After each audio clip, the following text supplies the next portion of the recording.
안녕하세요, 여러분.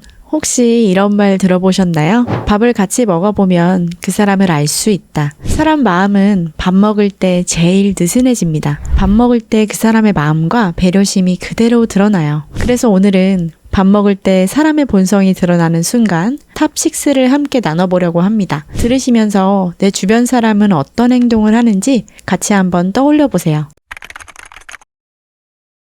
혹시 같이 밥 먹을 때 매우 친절하게 이것저것 반찬 덜어주는 사람 보신 적 있으셨나요? 그런데 그게 진짜 배려인지 자기 기준만 강요하는 건지 잘 봐야 합니다. 예를 들어 매운 걸 못 먹는다고 했는데도 진짜 이건 꼭 먹어야 돼. 이게 별미야. 하고 강제로 매운 반찬을 접시에 덜어줍니다. 또 누군가 다이어트 중이라거나 채식한다고 말을 했는데도 에이 그런 거 가리지 마. 한 번만 먹어봐. 하면서 음식을 억지로 권해요. 이런 사람은요, 나중에 함께 일을 할 때도 내가 이렇게 하면 된다고 했잖아 하면서 본인 방식만 옳다고 밀어붙일 가능성이 큰 사람입니다. 그래서 시간이 지날수록 내 선택권이 점점 사라져요. 식사 자리에서부터 시작해서 나중에는 인생의 중요한 결정에도 간섭하려 들 수 있어요. 이러한 작은 강요는요, 쌓이면 큰 스트레스가 됩니다. 처음엔 그냥 한두 번 덜어주는 게 고마울 수 있죠. 근데 매번 내 입맛, 상황, 의사를 무시한다면 이건 배려가 아니라 통제입니다. 이런 사람 옆에 있으면 이번엔 또 뭘 억지로 권할까 하면서 늘 눈치를 보게 되죠.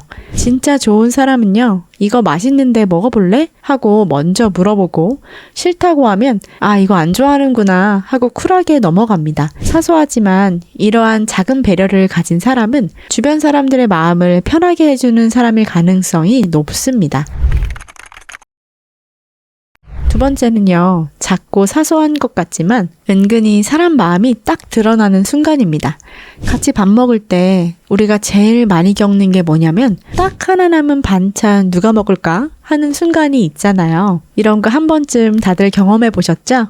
누군가는 너 먹어 하고 넘기고 누군가는 아무렇지 않게 혼자 집어먹고 별거 아닌 것 같지만 이게 은근히 쌓이면 마음속엔 이 사람은 이런 사람이구나 라는 느낌이 딱 자리 잡힙니다. 그런 작은 거 하나쯤이야 라고 생각할 수도 있지만 사람은 손해보는 순간에 진심이 나옵니다. 이런 사람은요, 나중에 더 큰 걸 나눠야 할 때도 당연하다는 듯이 내가 참아주기를 기대해요. 같이 일하거나 뭔가 함께 할 때 네가 좀 양보해 하는 식으로 떠넘기는 버릇이 남아 있습니다. 결국 혼자만 좋은 걸 다 가져가고 나한텐 늘 내가 참으면 되지 뭐 라는 마음이 남죠. 밥 먹을 때 사소한 것 하나 나누지 못하는 사람은 더 큰 것도 절대 나누지 못합니다. 반대로 좋은 사람은요, 작은 반찬 하나 남았을 때도 너 먹어, 나는 괜찮아 하고 쿨하게 내어줄 줄 압니다. 또 같이 먹으면서 더 먹고 싶은 거 있으면 말해 하고 상대가 편하게 이야기할 수 있게 해줍니다. 이런 배려는 억지로 참는 게 아닙니다. 내가 양보해도 이 관계는 불편하지 않아 라는 마음의 여유가 있기에 나오는 행동이에요. 그리고 이런 사람은요, 작은 걸 양보하고 나서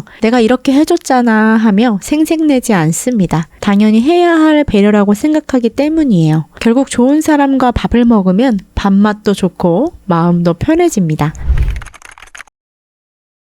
이어서 세 번째인데요. 진짜 아무것도 아닌 것 같은데 은근히 사람 마음이 보이는 순간입니다. 같이 밥 먹을 때 우리가 제일 흔히 겪는 게 뭐냐면 속도를 서로 맞추느냐 맞춰주지 않느냐 하는 순간이에요. 같이 밥을 먹는데 누군가는 혼자 너무 빨리 먹고 핸드폰만 보고 있고 또 누군가는 빨리 먹을 수 있는데도 딴짓하다가 너무 늦게 먹어서 옆 사람은 다 먹고 기다리느라 불편해지기도 해요. 이런 건 별거 아닌 것 같아도 상대방 입장에선 묘하게 부담스러워지고 외로워집니다. 같이 밥 먹을 때 식사 속도를 맞춘다는 건 생각보다 큰 배려입니다. 가족끼리도 마찬가지인데요.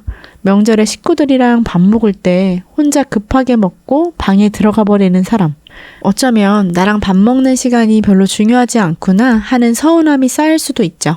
이런 사람은요, 같이 뭘 할 때도 늘 내 시간, 내 리듬만 맞추라고 할 가능성이 높습니다. 같이 일할 땐 빨리빨리만 강조하다가 준비할 틈도 안 주고 일이 잘못되면 다 다 상대 책임으로 돌립니다. 속도 하나 못 맞추는 사람은 결국 중요한 순간에도 내 마음을 맞춰주지 못해요. 반대로 좋은 사람은 자연스럽게 한두 숟갈 느리게 먹으면서 상대에게 천천히 먹어 한마디 해줄 줄 압니다. 속도를 맞춰주는 작은 배려가 나랑 함께하고 싶어 하는구나 하는 마음으로 전해집니다.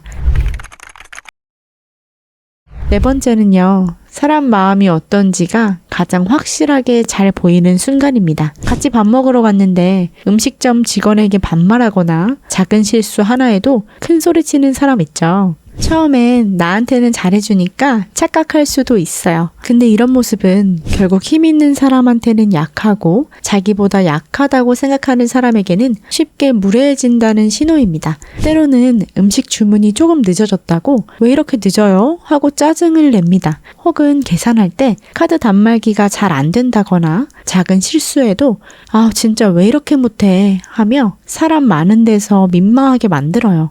이런 사람은요. 내가 조금 약해졌을 때 무심한 말로 상처 주는 건 기본이고 무슨 실수 하나 하면 크게 부풀려서 사람들 앞에서 망신 주는 사람일 수도 있습니다. 처음엔 나한테는 안 그러겠지 싶지만 언젠가는 그 화살이 나에게도 돌아올 수 있습니다. 사람은 약자에게 대할 때 진짜 마음이 거의 드러나는데요. 그 사람이 쉽게 하는 무례한 행동이 나에게도 돌아올 수 있다는 사실 꼭 잊지 마세요. 다섯 번째는요. 식당에서 주문이 잘못 나왔을 때입니다. 이러한 문제가 생겼을 때 이 사람이 어떻게 화를 내고 풀어가는지 확인해 보셔야 합니다. 음식이 잘못 나왔다면 누군가는 혹시 이 음식 제대로 나왔는지 다시 확인해 주실 수 있을까요? 하고 먼저 정중하게 말하죠. 근데 똑같은 상황에서 이거 잘못 나왔는데요? 확실히 확인하고 주셔야죠. 하고 큰 소리부터 치고 그 뒤로도 투덜거리는 사람도 있습니다. 물론 이 상황은 누구나 화가 날 수 있는 상황이에요. 하지만 중요한 것은 화내는 것이 아니라 어떻게 풀어내느냐가 중요합니다. 이런 사람은요, 문제가 생기면 누군가를 가해자로 만들어야만 속이 풀립니다. 밥집에서 직원한테 그러는 모습은 나중에 집에서 또는 회사에서 가까운 사람에게 고스란히 나타납니다. 결국 내가 실수했을 때 대화로 풀어주지 않고 상처받을 때까지 말로 몰아붙이게 되죠. 그래서 주변 사람들은 늘 조심해야 한다, 실수하면 안 된다 하고 긴장하게 만드는 관계를 유지하게 됩니다. 반면에 좋은 사람은요, 불만을 이야기할 땐 문제는 문제로 끝내고 무례한 말로 상대방을 공격하지 않는 것을 꼭 기억해 주세요. 자신이 손해보는 상황에서도 차분하게 그리고 지혜롭게 풀어가는 사람이 좋은 사람일 가능성이 높습니다.